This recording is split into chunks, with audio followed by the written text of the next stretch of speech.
Now, fights in computer games usually involve lots of guns and explosions, but now they've become a battleground for gay rights activists and Christian campaigners.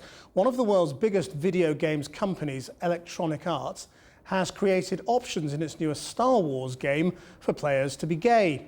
Christian groups in the United States have voiced outrage, and now gamers all over the world are signing an online petition in support of Electronic Arts. Well, our technology correspondent Benjamin Cohen is here. Well, how big are these games and how many of them are there? Well, EA Games for quite a while actually has been adding more and more gay characters and I guess gay scenarios to its games. Everything from Sims, which is a kind of a simulation game, to the Star Wars: The Old Republic. But the American Research Council says that has launched a letter-writing campaign to EA Games and basically a huge protest. But EA say that this has nothing to do with protecting children, which was what the pretense was from the American Research Council, and everything to do with a campaign against gay rights. In the past 24 hours, 40,000 people have signed a counter-petition organised by the group All Out to support what EA Games are doing, and that's been backed by big British celebrities, including Charlie Brooker and Stephen Fry.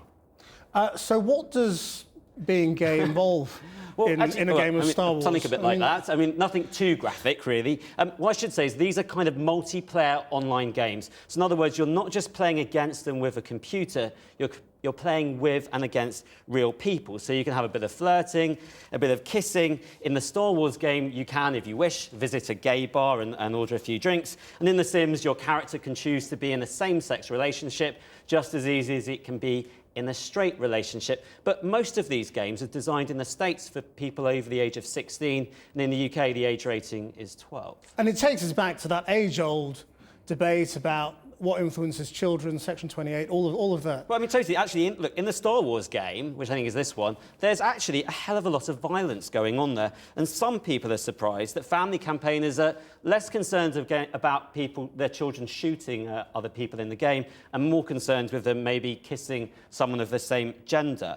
Other big seller games like Call of Duty are very, very violent. And some people I spoke to said, well, look, if we were really that influenced by what we see in computer games, then we'd be living in a much more vibrant society than we are now. Now, while you're here, there's another big sort of business social network story, which is that Instagram, which is the photo social network, has been bought out by Facebook. Yeah, I mean, actually, a really astonishing deal. Valuing a company, which I should explain is this application that we're seeing now, allows you to take a photograph on your iPhone or your Android, use filters to make it look a little bit better and share it on social networks like Facebook and Twitter.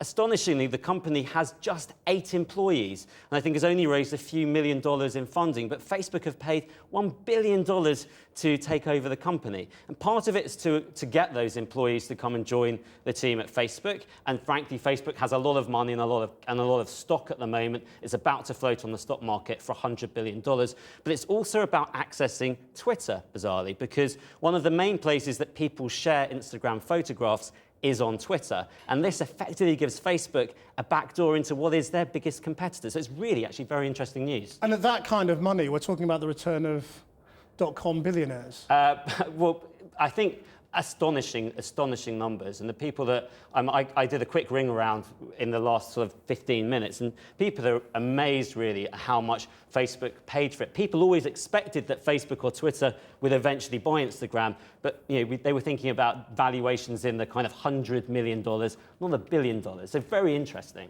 Benjamin Cohen.